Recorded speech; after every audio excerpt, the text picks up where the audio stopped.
আমরা ভারতকে যে দিয়েছি সেটা ভারত সারা জীবন মনে রাখবে। ভারতকে যা দিয়েছি সেটি তারা সারা জীবন মনে রাখবে।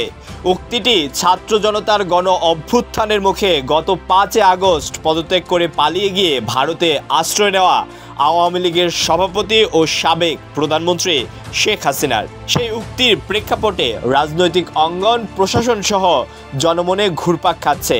ভারতকে তাহলে কি দিয়েছেন শেখ হাসিনা? প্রতিদানের কি আছে এখানে? আর কারো কাছে চাওয়ার অভ্যাস আমার একটু কম, দেওয়ার অভ্যাস বেশি। গত 15 বছরে শেখ হাসিনার সরকারের আমলে ভারতের সঙ্গে চুক্তির বিশদ তথ্য পাওয়া যায় না। তবে ঢাকাস্থ ভারতীয় হাই কমিশনারের তথ্য অনুযায়ী 2010 সাল থেকে 2024 সাল পর্যন্ত ভারতের সাথে বাংলাদেশের অন্তত 20টি চুক্তি ও 66টি সমঝোতা স্মারক সই হয়। এসব চুক্তি ও সমঝোতা স্মারকের অনেকাংশেই অদৃশ্য ছিল বাংলাদেশের স্বার্থ। সড়ক ও রেলপথগুলো নিজেদের স্বার্থেই বাংলাদেশকে ঋণ দিয়ে করিয়ে নিয়েছে ভারত।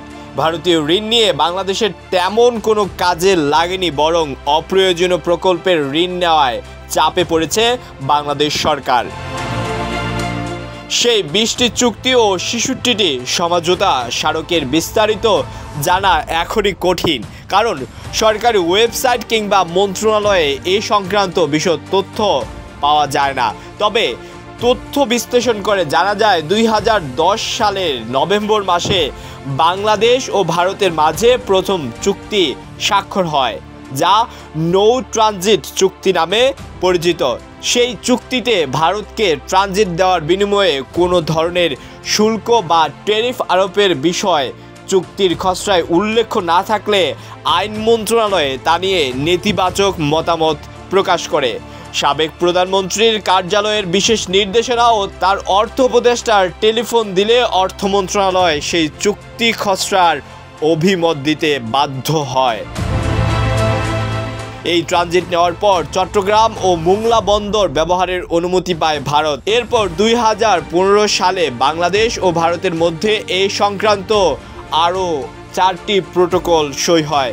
এ প্রোটোকলের আওতায় 2018 সালের অক্টোবর মাসে স্ট্যান্ডার্ড অপারেটিং প্রসিডিউর স্বাক্ষরিত হয়, যা 2023 সালের 25 এপ্রিল ভারতে চট্টগ্রাম ও মোংলা বন্দর ব্যবহারের চূড়ান্ত অনুমতি দিয়ে রাজস্ব বোর্ড প্রজ্ঞাপন জারি করে। সেই প্রজ্ঞাপনের তথ্য মতে বাংলাদেশ ও ভারতের মধ্যে চুক্তি অনুযায়ী ট্রানজিট ও ট্রান্সশিপমেন্ট পণ্যের কাস্টম প্রক্রিয়া সম্পূর্ণ করতে পারবে এবং ভারত বন্দর দুটি ব্যবহার করে নিজ দেশে পণ্য পরিবহন করবে। চট্টগ্রাম আখাউড়া আগরতলা আর এদিকে মোংলা আখাউড়া আগরতলা, তামাবিল, ডাউকি, শেওড়া, সুতারকান্দি এবং বিবির বাজার সীমান্তপুর রোডে 16টি ট্রানজিট ব্যবহার করতে পারবে।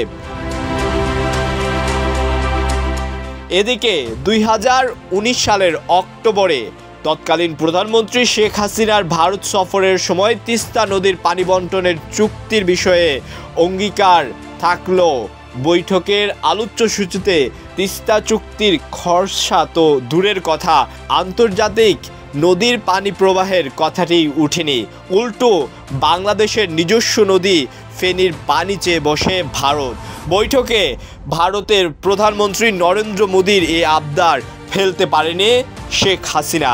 দ্বিপাক্ষিক চুক্তি অনুযায়ী ভারতকে বাংলাদেশ 1.82 কিউসেক পানি দেওয়ার প্রতিশ্রুতি দেয়।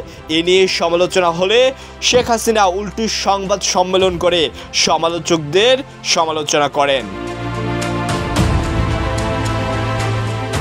তারপর 700 কোটি টাকা গচ্ছা দিয়ে মোদি বন্ধু গৌতম আদানি মালিকানাধীন আদানি পাওয়ারের সাথে চূড়ান্ত বিদ্যুৎ ক্রয় চুক্তি PPA স্বাক্ষরিত হয়। বিদ্যুৎ উন্নয়ন বোর্ডের তথ্য মতে দেশে বিদ্যুতের চাহিদা সর্বোচ্চ 17,800 মেগাওয়াট থাকলেও বিদ্যুৎ উৎপাদন সক্ষমতা ছিল 26,844 মেগাওয়াট। তারপরও ভারত থেকে প্রতি মাসে 700 কোটি টাকা গচ্ছা দিয়ে বাংলাদেশ বিদ্যুৎ আমদানি করতে চুক্তি করে। প্রতি বছর দেশের শিক্ষা প্রতিষ্ঠানের মাধ্যমিক পর্যায়ের 1,89,00,000 শিক্ষার্থীর জন্য 23 কোটির বেশি বইয়ের প্রয়োজন পড়ে। জাতীয় শিক্ষাক্রম ও পাঠ্যপুস্তক বোর্ড এনসিটিভি এসব পাঠ্য বিষয়ক বইয়ের যোগান দেয়।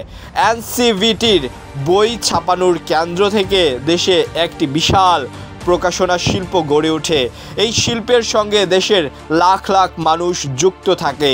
2009 সালে আওয়ামী লীগ সরকার ক্ষমতায় আসার পর শিক্ষার্থীদের এসব পাঠ্যপুস্তক ছাপানোর দায়িত্ব ভারতের হাতে তুলে দেওয়া হয়।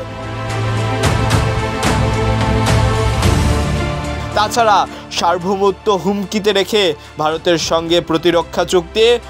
সঙ্গে প্রতিরক্ষা সরঞ্জাম ক্রয় চুক্তি, সীমান্ত হত্যা বন্ধে শেখ হাসিনার নতজানু নীতি, দেশে ঢুকে বিজিবি সদস্যকে হত্যা করে লাশ নিয়ে গেলেও চুপ ছিলেন শেখ হাসিনা।